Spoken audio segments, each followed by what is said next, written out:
안녕하십니까. 저 시네케라 민경남입니다.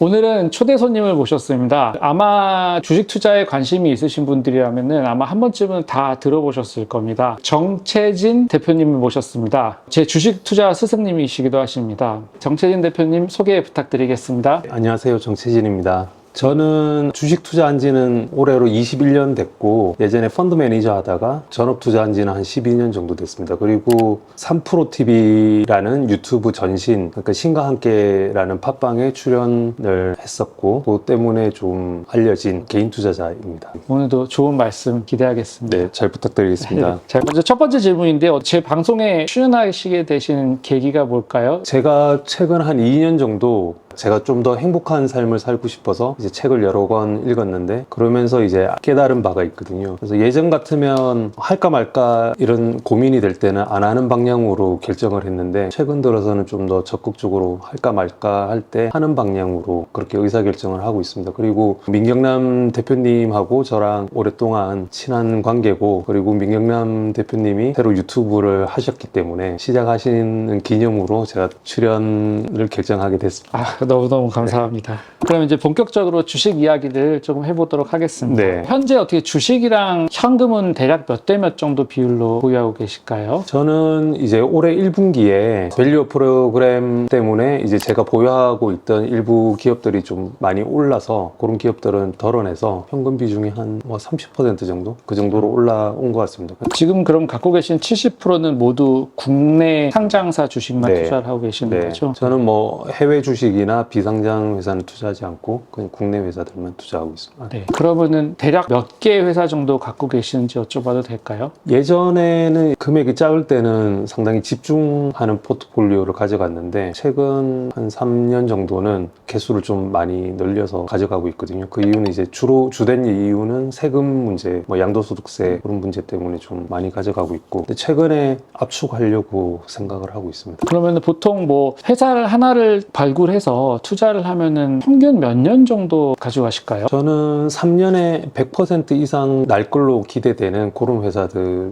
위주로 투자를 하고 있거든요. 보통 3년까지 가져가는 경우는 그렇게 많지는 않고, 그 전에 대부분 차익 실현할 수 있는 기회가 있었던 것 같습니다. 그리고 3년에 100%를 목표로 하지만 또 그 전에 짧은 기간 안에 또 뭐 한 50% 60% 오르면 팔기도 하고, 아니면 또 더 길게 높은 수익률 날 때까지 보유하기도 하고. 그러면은 만약에 이렇게 갑자기 예상하지 못하게 갑자기 단기에 다음날 네. 이제 일어나봤더니 막 20%가 올랐다 예를 네. 들어. 그러면 혹시 뭐 단기 급등은 부분 매도다 뭐 그런 말도 있는 것 같은데요. 네. 그런 상황이 벌어지면은 어떻게 기계적으로 조금 파시나요? 올 초에 총선 때 차기 대선 후보로 불리는 분이 이제 연예인하고 사진을 찍으면서 제가 보유하고 있던 회사가 운 좋게도 올라갔거든요. 급등했거든요. 네. 그때 이제 그 회사는 전량 매도를 했습니다. 왜 그러냐면은 제가 생각하는 투자 아이디어하고 전혀 관계없는 이유 때문에 올랐고, 제 목표 가격 근처까지 또 올랐고, 투자 아이디어 때문에 또 오르지 않은 그런 급등한 상황에서는 매매를 좀 많이 하는 편입니다.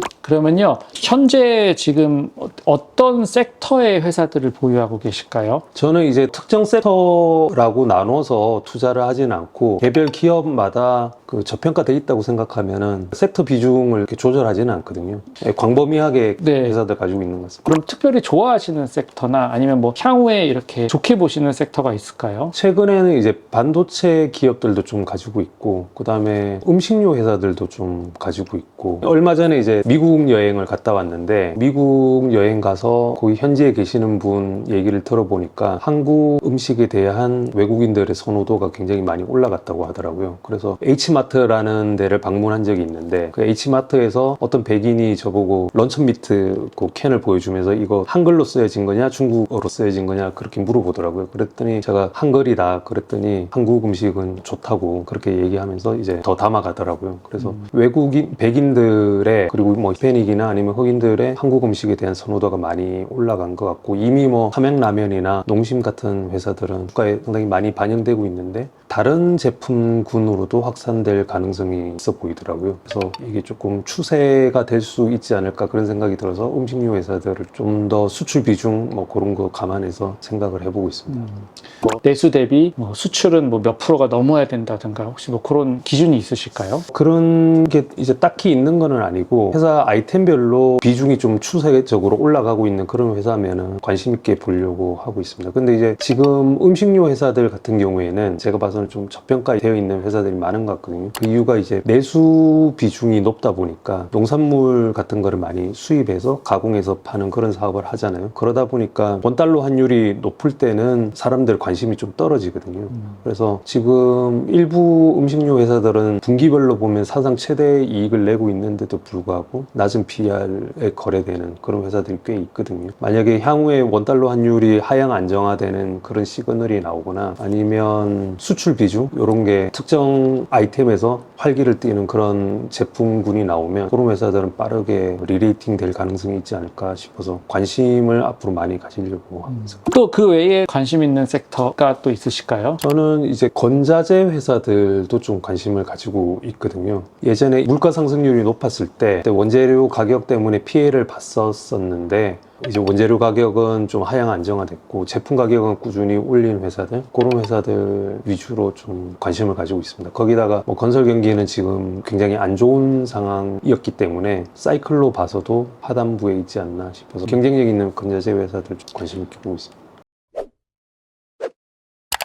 아까 말씀하셨을 때 이렇게 저평가가 됐다고 판단하면은 매수를 하신다고 하셨는데요. 혹시 저평가에 대해서 대표님만의 이렇게 기준이 있으실까요? 2020년 8월달, 9월달 정도로 기억하는데요. 그 당시에 메리츠 화재라는 회사가 있었습니다. 메리츠 화재가 그 당시에 어떤 상태에 있었냐면 2013년, 14년 정도에는 순이익이 한 1,500억에서 2,000억 정도 나는 회사였거든요. 근데 2019년 정도에는 3, 4천억 정도, 그러니까 18년에서 9년, 20년 그 사이에는 한 2,500억에서 3,500억 사이에 이익을 내는 회사로 껴 있었습니다. 그러니까 이익이 2013년, 14년에 대비해서 2배 이상 증가한 상태였는데 주가는 2013년, 14년, 15년 주가 수준에 머물러 있었거든요. 근데 그 당시를 돌이켜 생각해 보면 코로나 때문에 폭락했었다고 주식시장 전반적으로 인터넷 관련 회사들이나 이런 회사들은 굉장히 많이 올랐었거든요. 이 회사는 이제 코로나 저점보다는 어느 정도 회복된 상태였지만 여전히 주가 레벨이 낮았어요. 그래서 제 기억에는 시가총액이 한 1조 5천억 정도였기 때문에 그 당시에 PR 한 5배 그 정도 수준에 머물러 있었습니다. 그 당시에 이제 손해보험사들에 대해서 사람들의 편견이 좀 있었는데 그 손해보험사 돈을 버는 수익 구조를 보면 크게 이제 보험에서 들어오는 수익이 있고 보험료를 받아서 그게 이제 쌓이면 운용자산을 또 운용하거든요. 네. 그리고 운용자산에서 나오는 운용수익이 있는데 보통 손해보험사들은 보험 영업에서는 뭐 BEP 하면은 잘하는 거거든요. 선두권 회사들 정도나 BEP하고 약 적자를 보는 그런 구조가 있고 대부분의 이익을 운용자산을 잘 운용해가지고 거기서 내는 수익으로 회사 이익을 많이 냅니다. 그 당시에 이제 금리가 초저금리였기 때문에 사람들의 생각에는 손해보험사들은 앞으로도 오랫동안 이익을 잘 내기가 힘들다라는 그런 오해가 있었거든요. 근데 실제로 보면은 이익은 2013년, 14년, 그러니까 금리가 그 당시보다 더 높았을 때보다도 이익이 더 나 있는 그런 상황이었어요. 그거는 왜 그러냐면 운용자산이 그때보다 더 늘어나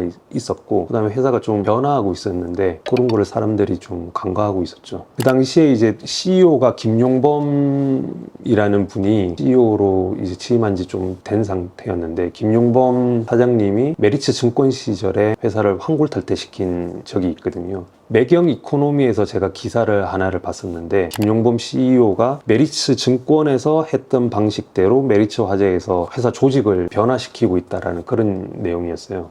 뭐 예를 들면은 보통 잘 안 되는 회사들은 20%의 사람들이 일을 열심히 하고 나머지 80%의 사람들은 그 20% 사람들의 뒷다리를 이렇게 끌어내리는 그런 구조로 돼 있는데, 일종의 파레토 법칙. 네, 파레토 법칙 같은 거죠. 이거를 변화시키기 위해서 어떤 식으로 했냐면은 인센티브로 과감하게 주는 그런 형태로 바꿨습니다. 잘 못하는 사람들은 내보내고, 그 다음에 파격적인 인센티브를 주니까 잘하는 사람들은 돈을 많이 받고, 그러니까 다른 경쟁사에서도 유능한 사람들이 들어오고 그런 구조로 회사를 많이 바꾸고 있었거든요.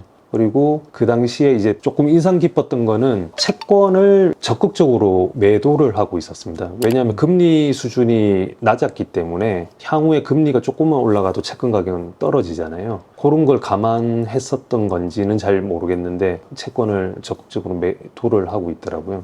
그래서 저는 그 당시에 어떤 생각을 했냐 하면은 금리 수준이 지난 한 200년간의 이제 금리 동향 같은 걸 보면 40년 동안 금리가 오르고 또 40년 동안 금리가 빠지는 그런 행태를 보이거든요. 그래서 1980년에 고점을 찍었고 2020년에 이제 저점을 확인한 상황이었고, 그다음에 돈이 굉장히 많이 풀려서 이게 결국은 물가에 영향을 줄 거라고 생각이 들었어요. 그래서 금리는 그때부터 올라갈 가능성이 되게 높다. 그게 언제 올라갈지는, 그리고 얼마나 빨리 올라갈지는 모르겠지만 금리 레벨이 올라갈 거라고 생각을 했어요. 그래서 일단은 메리츠 화재 같은 경우에는 몇 년 전 시가총액하고 비슷한 수준이었는데 이익 수준은 더 늘어나 있었고, 2분기 실적까지 발표한 거 보면 거의 연간 실적이 한 순이익 4,500억 뭐 그 정도 나올 수 있는 정도의 2분기 실적까지가 나왔거든요. 그래서 PR은 한 4배 정도? 그 정도 수준이라고 생각이 됐고, 그 다음에 CEO가 회사 조직을 바꾸고 있는 게 그 성과가 나오고 있는 상황이었고, 향후에 더 진행될 거라고, 초입이라고 생각했거든요.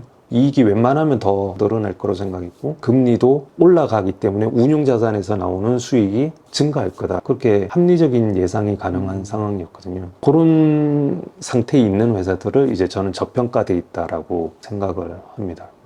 메리츠 화재 같은 경우는 퍼가 몇 가지 됐을 때 파셨을까요? 저는 이제 분할 매도를 했었는데 처음에 판 거는 한 100% 넘어갔을 때 좀 팔기 시작했던 것 같고, 그러면 그다음에 퍼가 8 정도. 근데 이익이 더 늘어났기 때문에 7, 8 정도. 그 정도부터 팔기 시작했고, 최종적으로 판 거는 제가 좀 시간이 지나서 정확하게는 기억이 안 나는데 뭐 한 200%, 250%요 사이에서 이제 최종 매도를 했던 걸로 기억합니다. 근데 이제 그거보다 나중에 훨씬 더 올랐습니다, 주가는. 워렌 버핏이 부동산을 2번 투자한 적이 있는데, 그게 이제 어떤 구조로 투자를 했냐면, 일단 투자 대상의 가격이 많이 빠진 상황에, 그리고 부동산에서 나오는 산출물, 그게 얼마라는 거를 정확하게 알 수 있어서 그걸로 인해서 이제 가치 평가를 할 수 있었고, 그 다음에 향후에도 뭐 예를 들면 농경지라고 하면은 그 산출물이 앞으로 더 늘어날 거다라는 게 어느 정도 합리적으로 예측이 가능했고, 중간중간에 이제 불안 같은 게 오더라도 결국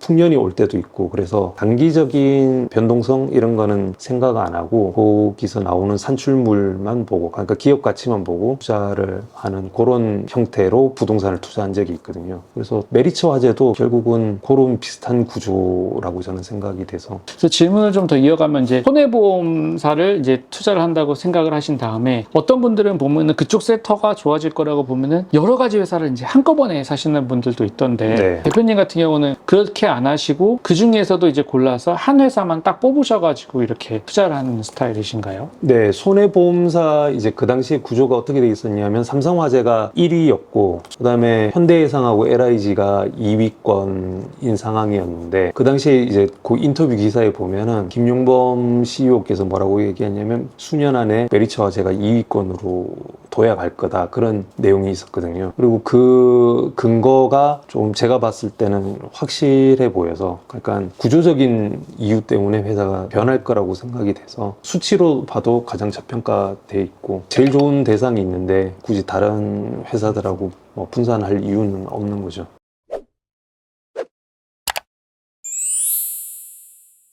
그리고 아까 이제 금리 40년 주기설을 말씀을 주셨는데요. 그러면 이제 80년부터 떨어져서 2020년 저점으로, 그럼 지금 이제 4년밖에 안 지난 시점인데, 그러면 어떻게 그 금리를 앞으로도 이제 올라갈 수 있다고 혹시 보시는 건가요? 그거는 이제 약간 좀 오해하면은 안 되는데, 제가 40년 주기설을 맹신하는 건 아니거든요. 맹신하는 건 아니고 대체로 그런 경향이 있다라는 걸 그 당시에 알고 있었어요. 그러니까 이건 조금 길게 설명해야 될 것 같은데, 그 당시가 1950년대 초랑 굉장히 비슷하다라고 생각을 했어요. 왜냐하면은 1929년에 대공황이 있었고, 이때부터 돈을 좀 많이 풀기 시작했거든요. 그리고 세계 2차 대전이 있었고 전쟁이 터지니까 돈이 굉장히 많이 풀렸고 부채 비율도 높았어요. 국가 GDP당 부채 비율 이런 게 전 세계적으로 다 높았던 그런 시기거든요. 근데 코로나 국면도 상당히 비슷한 게 2008년에 금융위기가 있었고 위기를 극복하기 위해서 돈을 12년 동안 굉장히 많이 풀었잖아요. 거기다가 코로나가 터졌는데 그게 약간 2차 세계대전 직후하고 비슷한 게 그때도 공급망이 붕괴됐고 요번에도 공급망이 일시적으로 좀 마비됐었던 그런 상황이었어요. 코로나 터졌을 때 사람들이 뭐라고 얘기를 했냐면 이런 적은 한 번도 없었다라고 그런 얘기들을 많이 했는데 실제로 그런 적이 1950년 그 무렵에 있었거든요. 그때 이제 GDP 대비해서 부채 비율이나 아니면은 GDP 대비해서 돈이 풀린 통화량이나 이런 걸 비율을 봤을 때 1950년도랑 굉장히 유사한 면이 많았고 1950년대 초에 인플레이션이 이제 YY로 봤을 때 소비자 물가 지수 기준으로 한 10%까지 올라간 적이 있거든요. 하지만 이내 또 안정이 됐고 그래서 저는 그런 게 상당히 비슷하다라고 생각을 했어요. 금리 수준이 그러니까 그 전에 마이너스 금리 몇 년 있었고 그다음에 그 코로나 국면 때문에 완전히 전환점을 맞이했다 그렇게 생각했습니다. 퍼가 한 10 정도 올라왔을 때 네. 그때 이제 매각을 하신다고 이제 생각을 했다가 만약에 금리가 뭐 예를 들어서 그때 그 당시 대비 2%가 급등을 하면요 시장 금리와 그 스프레드와의 차이가 예전에는 이제 퍼 10배였다면은 금리가 2% 올라갔으니까 대략 뭐 퍼 8 정도에는 매도해야 된다라고 이렇게 전략을 수정하실 수도 있는데요. 혹시 그렇게 금리가 급등을 해버리면 퍼를 매도하는 타이밍을 이제 수정을 하시는지 그걸 좀 여쭈고 싶습니다. 저는 사실 PER은 가치 평가의 기준이라고 생각하지는 않거든요. PER이라는 거는 기업 가치를 판단하는 기준이 아니고 그 당시에 순이익하고 그다음 시가총액하고 결정이 되면 거기에 나오는 결과물일 뿐이거든요. 그래서 기업 가치를 평가할 때는 지금부터 미래에 이 회사가 낼 수 있는 현금 흐름들을 현재 가치로 할인해서 그걸 다 더한 게 이제 기업 가치잖아요. 네. 사실은 저는 그런 로직으로 기업 가치를 평가를 하거든요. 오랫동안 투자를 했기 때문에 그 현금 흐름과 순이익 사이에 그 갭을 제가 판단할 수 있기 때문에 PR을 보고도 어느 정도 가치 평가를 할 수가 있는 그런 상황이에요. 근데 여기서 미래 현금 흐름을 현재 가치로 할인할 때 할인율을 적용을 이제 많이 하는데 저는 그 할인율을 한 10% 정도로 항상 고정시켜서 할인을 하거든요. 그래서 금리 수준이 오르고 내리고가 중요한 게 아니고 제 할인율 10%를 적용했을 때도 이게 저평가면 사는 거고 그게 저평가가 아니면 안 사는 거고 그렇기 때문에 금리 수준에 크게 영향을 받지는 않습니다. 진짜 금리를 고려를 안 하시네요. 금리를 고려할 때는 그러니까 저는 장기금리라고 하면은 한 10년 정도를 봤을 때 금리를 가지고 의사 판단을 할 때는 딱 2번만 하면 된다고 생각하거든요. 경기 불황이 와서 연준이 이제 경기를 부양시키기 위해서 금리를 대폭 낮췄을 때 제가 코로나 국면에 그때 페이스북 같은데 지금이 용기를 내야 될 때다 그렇게 쓴 적이 있는데 네, 기억납니다. 네. 그게 2008년도에 제가 그런 경험을 해봤기 때문에 그런 글을 쓸 수 있었거든요. 2008년도에 어떤 얘기들이 있었냐 하면은 금융위기가 오니까 언론 같은 데서 뭐라고 했냐면 L자형 경기 침체다. 그리고 더 상황이 안 좋아질 수도 있다. 뭐 그런 얘기들이 많았어요. 그러니까 투자자들이 쉽게 투자를 못하게 만드는 그런 공포 분위기를 조성하는 얘기들이 많았거든요. 근데 현대 자본주의 사회가 돌아가는 원리를 알면은 그럴 때 그런 뉴스 같은 건 좀 무시할 수 있거든요. 어떤 원리냐면은 연준이 금리를 대폭 낮추면 어떤 일이 있어도 경제를 회복시켜야 되기 때문에 모든 수단을 다 쓸 거거든요. 그래서 그때는 있는 현금 다 끌어와가지고 이제 투자를 해도 웬만하면은 큰일이 안 나거든요. 예를 들어서 2011년, 12년도에 남유럽 재정 위기 그런 게 있었잖아요. 네. 근데 그때도 저는 이거는 큰 일이 날 가능성이 그렇게 없다라고 생각을 했던 이유가 초저금리인 상황에서 회복하지 못하는 경제 불황이 오면 다 죽는 거거든요. 그래서 각국 중앙은행이 어떤 수를 쓰더라도 부양시킬 수밖에 없거든요. 그럴 때 금리가 낮을 때는 가능하면 용기를 내서 기업 가치만 보고 이제 투자를 하고, 그다음에 금리가 이제 저점 대비해서 어느 정도 높아져 있는 상황에서는, 그리고 그 높아진 상황에서 좀 오랫동안 유지됐을 때는 안 좋은 상황들이 벌어질 수도 있거든요. 그래서 그때는 조금 예의주시하자, 그런 정도만 의사결정을 하지, 그 이외에는 금리가 투자 판단하는데 영향을 주지는 않습니다. 지금 뭐 대체 거래소 ATS 하는데요. 그것 때문에 이제 뭐 주식 그 개장 시간이 뭐 12시간 정도로 이렇게 늘어날 수 있다고 하는데, 그게 이제 주식 시장에 미칠 영향이 있을까요? 저는 큰 영향 안 줄 거라고 생각하는데요. 그냥 주식시장 열리는 시간이 길어졌을 네, 뿐이지 기업 가치에는 그게 영향을 주지는 않잖아요. 하루에 1시간만 개장하는 거하고 네. 하루에 20시간 개장하는 거하고 본질적으로 차이가 없기 때문에 큰 영향을 안 줄 거라고 생각합니다. 그 곧 이제 미국 대선이잖아요. 근데 지금 이제 트럼프가 우세하다는 이야기가 많은데, 네. 이제 트럼프가 대통령이 되면 아무래도 방위비가 많이 올라갈 것 같아요. 그게 우리나라 주식 시장에 미칠 영향은 어떨지, 혹시 그거에 따라서 이제 어떤 아이디어를 생각할 수 있는지 혹시 말씀해 주실 수 있을까요? 바이든 대통령이 이제 다시 되든 아니면 트럼프 대통령이 되든 우리나라 주식시장에는 그렇게 큰 영향을 안 줄 거라고 뭐 누가 되든 비슷하지 않을까 생각하고 있습니다. 예를 들어서 2016년도에 트럼프 대통령이 당선되면 어떻게 된다 저떻게 된다 우려가 굉장히 많았지만, 막상 트럼프 대통령이 당선되고 나서 주식시장은 굉장히 그때부터 올라갔잖아요. 그 얘기는 시장에서 생각하는 우려들이 실제로 주식시장 움직임하고 크게 관련이 없을 가능성이 저는 높다고 생각해서 크게 영향 안 준다고 생각합니다. 네. 요새 뭐 박스피 해가지고 계속 주가가, 국장이 이제 박스권을 못 벗어나고 있는데, 그래서 뭐 다들 막 해외 미국 주식으로 넘어가고 하고 있는 것 같은데요. 네. 국장 탈출에 대해서 어떻게 생각하세요? 저는 우리나라 주식시장에 저평가되어 있는 회사들이 굉장히 많다라고 생각하거든요. 그게 이제 향후 1년 안에 수익률이 어떻게 될 거다 이런 거를 말하는 건 아니고, 한 4, 5년 정도 놓고 봤을 때 결코 미국 주식시장 전체 수익률 대비해서 한국에서 머물러 있어가지고 낼 수 있는 수익률이 한국 주식시장이 불리하지 않을 거라고 저는 생각을 하고 있어요. 그래서 약간 느낌이 2003년에서 5년 같은 그 사이에 어디쯤 있지 않나 그런 생각이 들거든요. 제가 기억나는 게 2004년 12월에서 2005년 1월 달에 일본의 회사에서 이제 출장을 갔다 온 적이 있는데, 그때부터 우리나라 주식시장의 중소형 기업들이 크게 올라가기 시작했던 걸로 기억하거든요. 근데 지금이 그때랑 좀 비슷한 면들이 있지 않나. 밸류에이션을 봐도 그렇고 저평가되어 있는 회사들이 워낙 많아서 그런 생각을 가지고 있습니다. 물론 지금이 그때다라고 얘기하는 건 아닙니다. 왜냐하면 그때는 금리 수준이 굉장히 낮았고 지금은 또 저점에서 많이 올라와 있는 상황이라서 경제적인 이벤트 같은 게 벌어질 수도 있고 아닐 수도 있고, 하지만 전반적으로 대형주에 비해서 중소형 기업들은 저평가되어 있는 회사들이 꽤 많이 보이거든요. 그래서 단기적으로 1년 놓고 보면 어떻게 될지는 잘 모르겠지만, 예측이 좀 어렵지만 4년, 5년 놓고 보면 한국 주식시장에서 투자했을 때 크게 후회할 것 같지 않다, 그런 생각을 가지고 있습니다. 국장에 대해서 안 좋게 보는 시선 중에 또 하나가 네. 금융투자소득세인 것 같은데요. 만약에 금융투자소득세가 유예되거나 폐지되지 않고 정말 시행되면은 네. 이게 우리나라 시장에 어떻게 영향을 미칠까요? 저는 크게 영향 안 줄 거라고 생각을 하고 있습니다. 그러니까 우리나라 기업들이 좋아지면 네. 세금에 불평하는 사람들도 결국 거기에서 투자 기회가 생기기 때문에 투자할 거거든요. 그래서 세금이 붙든 안 붙든 우리나라 회사들이 얼마나 저평가되어 있느냐 아니면은 이익이 얼마나 좋아지느냐 거기에 달려 있지, 그 세금이 부과되고 안 부과되고는 단기적으로는 물론 영향을 줄 수 있겠지만 장기적으로는 큰 영향을 안 줄 거라고 생각합니다. 이런 말 하면 조금 욕먹을 것 같은데 네네네. 예, 저는 본질적으로는 크게 영향을 안 줄 거라고 생각합니다.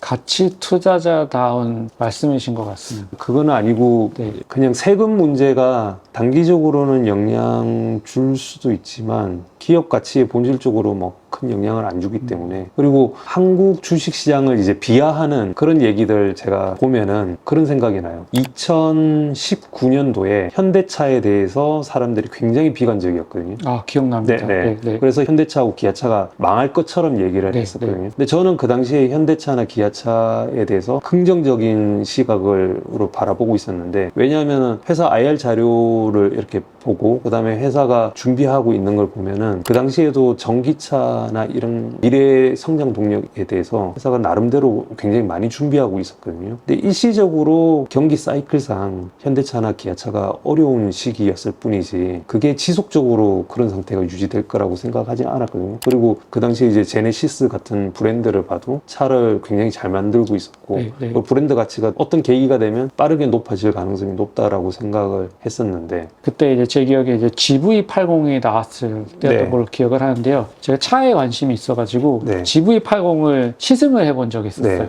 차가 너무 좋은 거예요. 네. 저는 시승을 해보고 나서 현대차 너무 싸다 싶어가지고 현대차 올라갈 거라고 판단돼서 저는 그때 조금 샀던 경험을 가지고 있습니다. 네.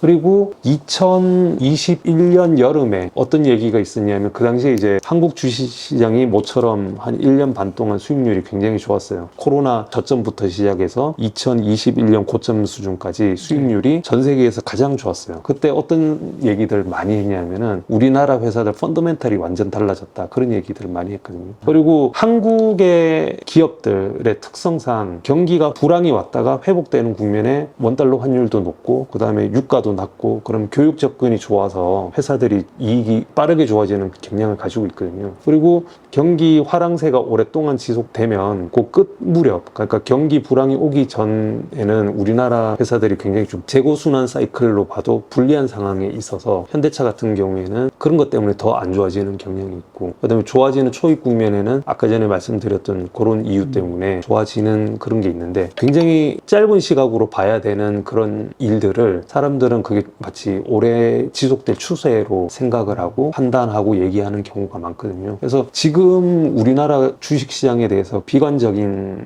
그런 얘기들을 보면 그게 정말 그렇게 될까라는 생각을 가지고 있습니다. 오히려 더 긍정적으로 봐도 되지 않을까 저는. 예. 그 우리나라 주식시장이나 우리나라 산업 구조나 아니면 우리나라 경제 구조나 뭐 이런 거를 잘 이해하고 있으면 쉽게 그런 말 못할 거라고 생각합니다.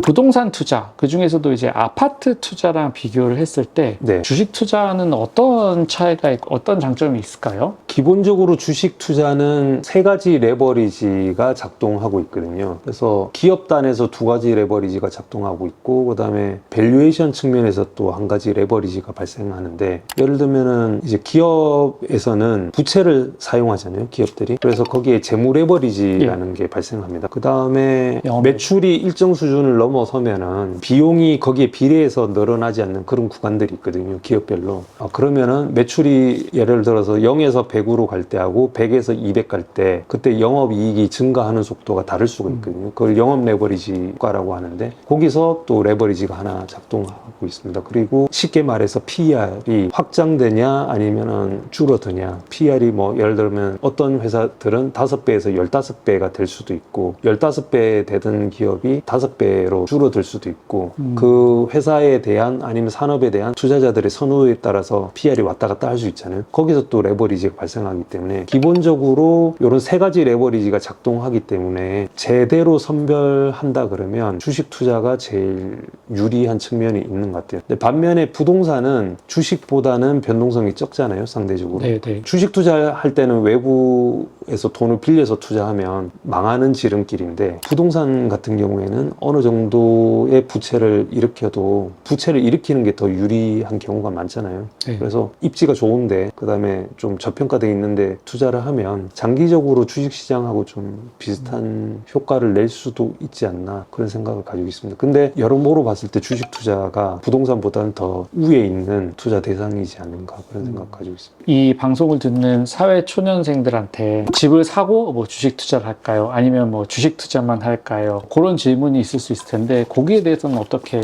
답변을 해주시고 싶으세요? 저는 주식 투자에 자신이 이제 굉장히 잘한다라는 확신이 들고 또 실제로 잘한다면 집은 조금 늦게 사고 주식 위주로 투자를 해도 된다고 생각하는데 근데 일정 부분 자산이 생기면 적당한 시점에 아파트를 집을 한 채 마련하는 것은 필수라고 생각이 되거든요. 그리고 지난 한 4, 50년간 우리나라 아파트 시장의 그 추이를 보면 되게 재밌는 특성이 있는데 한 7, 8년 정도 상승한 다음에 가격 조정이 됐든 아니면 기간 조정이 됐든 조정되는 그런 기간이 있거든요. 1960년대에도 그랬고 70년대에도 그랬고 80년대에도 그랬고 90년, 2000년, 2010년 그리고 가장 최근까지도 그랬거든요. 그래서 지난 14년 정도부터 21년까지 한 8년 정도 상승장이었잖아요. 네. 아파트로 기준으로 봤을 때. 그래서 제 생각에는 몇 년이라고 나눌 수는 없지만 한 7년에서 한 9년 정도 앞으로 기간 동안은 지금 한 1, 2년 정도 지났으니까 한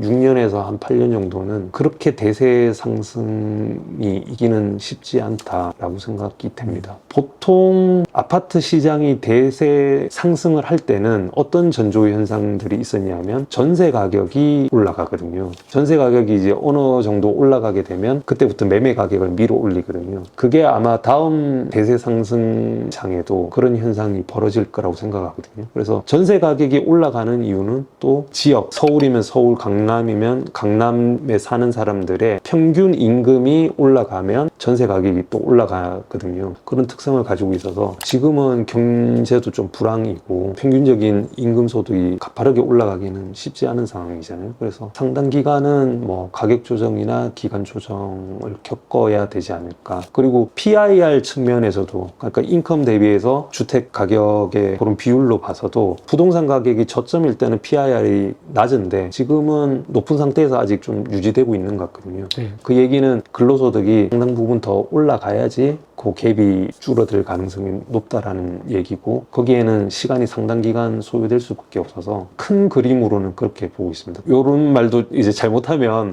그냥 그대로 받아들이고 기계적으로 받아들이는 분들이 있을 수 있을 것 같은데 그거는 이제 경제 상황이나 여러 가지 측면들을 고려해야 된다고 생각하거든요. 과거에 그런 일이 벌어졌다고 해서 미래에 똑같이 그런 일이 벌어지지는 않잖아요. 제가 생각하는 건 전세 가격이 올라가야지만 매매 가격도 올라가는 거는 그게 이제 기본적인 주택 시장을 움직이는 논리이기 때문에 앞으로도 그거는 그런 구조로 주택 가격이 변하지 않을까 그런 생각은 가지고 있습니다. 혹시 대표님은 손절을 하시나요? 손절하는 경우도 있긴 있는데 의미 있게 투자하는 경우에는 그러니까 여러 가지 가능성을 다 고려를 하거든요. 그리고 한눈에 봐도 저평가고 깊게 보면 볼수록 더 저평가인 그런 회사들에만 의미 있게 투자를 하기 때문에 그런 회사들은 거의 손절해 본 경험이 없는 것 같습니다. 투자라는 거는 앞으로 2, 3년 정도 안에 제가 생각하는 대로 흘러갈 확률이 굉장히 높은 그런 상황에만 투자를 하면은 실패할 일이 별로 없거든요. 이제 사례 중심으로 좀 더 얘기하면 좋을 것 같은데 제가 작년에 투자했던 회사 중에 어떤 회사가 있었냐면 타이어 회사들에 제가 투자를 했거든요. 왜 투자를 했으냐면은 코로나 이전에는 타이어 회사들이 해상 운임이 아주 높지가 않았기 때문에 운송 비용이 많이 높지가 않았어요. 근데 코로나가 딱 터지면서 일시적으로 공급망이 어려워지다 보니까 타이어 회사들은 덩치가 크잖아요. 네. 그러니까 이제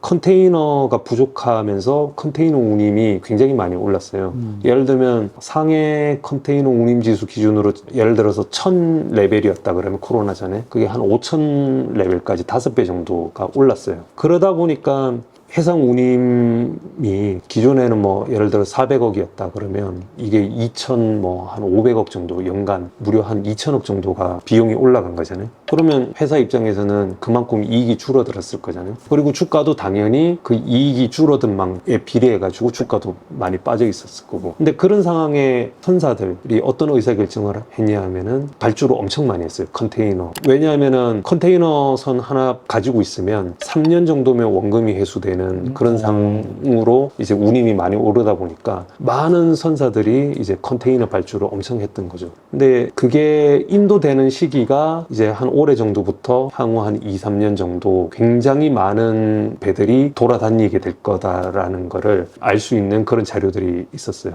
예를 들어서 그 당시에 이제 한 증권사에는 지난 한 10년간 컨테이너 발주량을 보여주는 그런 그래프를 투자자들한테 제공한 적이 있거든요. 그 보면은 지난 한 10몇 년간 나왔던 컨테이너 발주량보다 한 최근 3년 정도 나온 발주량이 더 많은, 그러니까 엄청난 물량이 나왔던 거죠. 그래서 이제 그 리포트에 보면은 향후에 해상 운임은 급격하게 하향 조정될 가능성이 높다라는 그런 얘기가 있었어요. 저도 그렇게 될 수밖에 없다라고 생각을 했거든요. 왜냐하면은 컨테이너 배들이 그렇게 급격하게 많이 나와가지고 건조가 돼가지고 돌아다니기 시작하면 당연히 운임이 떨어지는 거는 당연한 거잖아요. 그리고 이 컨테이너 운임 같은 경우에는 다른 산업도 마찬가지지만 약간만 공급이 부족하면은 그 가격이 크게 뛰었다가 그게 충분히 공급되기 시작하면 제자리로 돌아가는 그런 경향이 있거든요. 그래서 그 당시에 제가 예측하기로는 1000에서 5000 레벨까지 같은 게 다시 1000 근처까지 떨어질 거라는 거를 예상할 수 있는 그런 상황이었고, 컨테이너 운임 지수 자체도 꺾이기 시작하는 때였어요.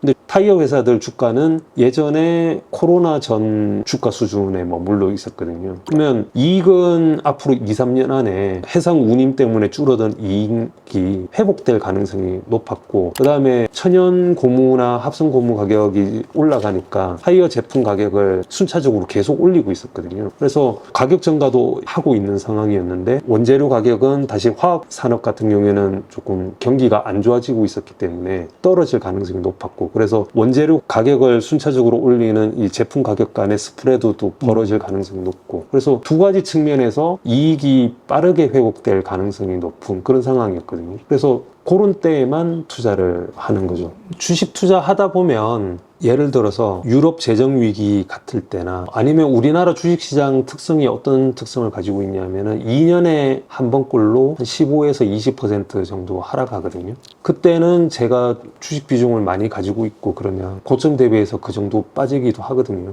그럴 때는 힘들죠. 힘든데 이제 기업 가치를 계산을 한 상태에서 그 저평가라고 확신을 가지고 이제 투자를 했기 때문에 버틸 수 있는 거죠. 그리고 어느 정도 상당한 확신을 가지고 투자했다 해도 고점 대비해서 한 20% 정도 떨어지게 되면 사람은 누구나 의심을 할 수밖에 없거든요. 그러니까 네. 저 같은 경우에도 의심이 들기도 하고, 그럼 이제 기업 상황이 내가 생각한 대로 흘러가고 있는지 그런 거 체크하고, 그 다음에 투자 철학과 관련된 책, 제 멘탈을 이렇게 붙들어 줄 수 있는 그런 좋은 책들 읽으면서 이제 기다리는 거죠. 혹시 말씀하신 책을 몇 권 추천을 해주실 수 있을까요? 제가 한 15권 정도 추천 리스트를 만들어서 한번 해보도록 하겠습니다. 네, 그래서 그거를 제가 영상에 올리도록 하겠습니다. 네.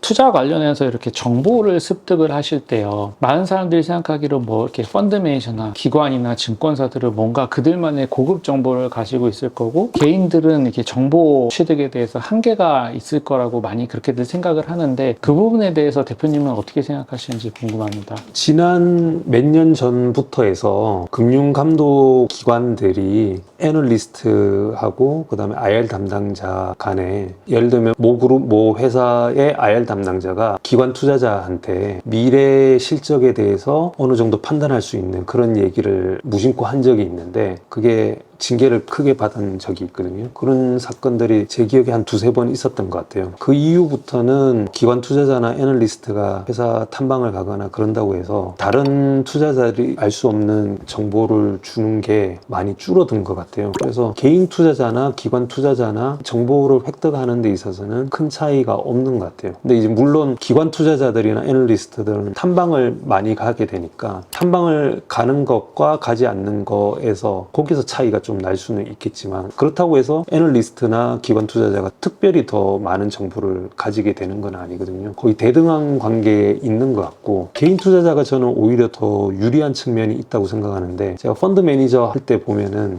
기관 투자자들은 교육도 좋은 교육을 받았고 펀드 매니저들은 똑똑한 사람들이 굉장히 많거든요. 근데 실제로 펀드 수익률을 보면 코스피 수익률하고 별반 차이가 없거나 오히려 그거보다 떨어지는 경우가 많잖아요. 그럼 왜 그러냐면 우리나라 주식시장에서 이제 활동하는 펀드 매니저들은 구조적인 한계점을 가지고 있어서 그렇거든요. 이 사람들이 덜 똑똑하거나 바보 같거나 그래서 수익률이 부진한 게 아니고, 이 사람들이 제대로 투자를 못하게 만드는 구조적인 그런 한계들이 있어요. 예를 들면은 벤치마크라는 게 존재하고, 그 벤치마크 비율에서 크게 벗어나는 투자를 했는데 기관 투자자가 그게 만약에 결과가 단기적으로 좋지 않아서 그러면은 수익률이 떨어질 수밖에 없잖아요. 근데 나중에 나중에 뭐 한 1년이나 2년 뒤에 이 사람이 생각하고 있던 그 투자 아이디어가 맞다 해도 단기적으로 뭐 한 3개월에서 6개월 정도 그 수익률이 부진하다 보면 돈을 맡긴 더 큰 기관에서 예를 들면은 모 생명사가 이제 어떤 자산 운용사한테 돈을 맡겼는데 이게 수익률이 한 3개월에서 6개월 정도 부진하게 되면 생보사에 돈을 맡긴 이 사람은 수익률 부진한 거에 대한 압박을 주게 되거든요. 3개월 정도 뒤처지는 것까지는 괜찮은데 3개월에서 6개월 사이에 뒤처지게 되면은 매일같이 전화가 와요. 예를 들어서 삼성전자를 비중을 벤치마크 대비해서 한 2%나 3%포인트 비중을 낮게 가져갔는데 삼성전자 주가가 계속 좋아서 그러면은 펀드 수익률이 뒤처질 수밖에 없잖아요. 그리고 그러면은 이제 매일같이 전화를 받으면 이 펀드 매니저는 어떤 의사결정을 할 수밖에 없냐면 결국 삼성전자를 주식시장 비중만큼 높이는 수밖에 없어요. 자기가 높은 비중으로 투자하고 있는 회사가 향후 뭐 1년이나 2년 뒤에 굉장히 좋아지고 주가가 그때 가서 많이 오른다 해도 지금 단기간에는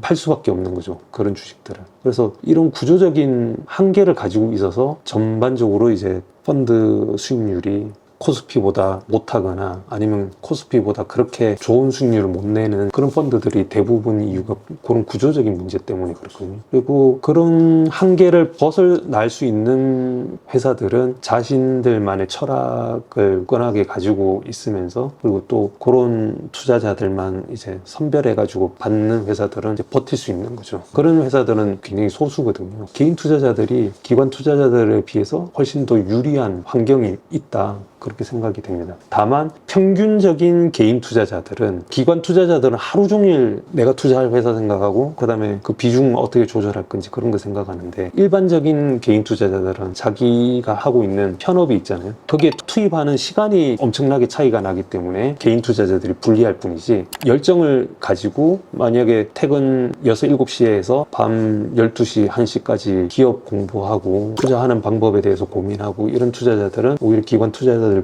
더 유리한 상황에 있지 않을까 그런 생각 듭니다. 마지막으로 젊은 친구들 투자금이 많지 않은 그런 후배들을 위해서 이렇게 해주실 좋은 말씀 좀 부탁드리겠습니다. 제가 21년 정도 투자를 하다 보니까 느끼는 점이 뭐냐면은 기회는 정말 많이 온다라는 걸 느끼거든요. 이번에 상승하는 기회가 마지막일 것 같고 다시는 이런 좋은 기회가 안 올 것 같지만 이상하게 그 시간이 지나고 나면 기회가 또 오더라고요. 그래서 만약에 젊은 투자자라면 수도 없이 많은 기회가 올 거고 그 기회들을 몇 번만 잘 잡아도 재산이 많이 늘어나는 거를 경험하실 수 있을 거라고 생각해요. 그래서 조바심 내지 말고 제대로 된 저평가되어 있는 기업을 고르는 자기한테 잘 맞는 그런 기술들을 잘 습득하는 게 관건이지 않을까 싶습니다. 이 친구들한테는 이렇게 목표 수익률을 뭐 어떻게 가지고 가면 좋을 거라는 혹시 그런 말씀도 해주실 수 있을까요? 열정을 가지고 있고 제대로 된 방법으로 기업 투자하면 연평균 기대 수익률 20% 정도? 그러니까 금액이 작을 때는 그 정도 이상도 충분히 기대해도 된다라고 생각하거든요.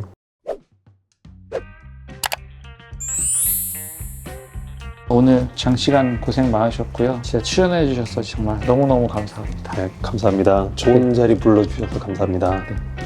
오늘은 이제 부동산 얘기 말고요. 새롭게 이제 주식 이야기를 이제 게스트를 모셔서 해봤습니다. 뭐 저도 주식 투자를 하고 있고요. 주식 투자에 관심이 너무 많기 때문에 제 관심사고 제가 진짜 존경하는 대표님한테 이야기를 듣고 싶어서 게스트를 초대해봤습니다. 네, 시청해주셔서 감사합니다. 이상 시네케라 민경남이었습니다.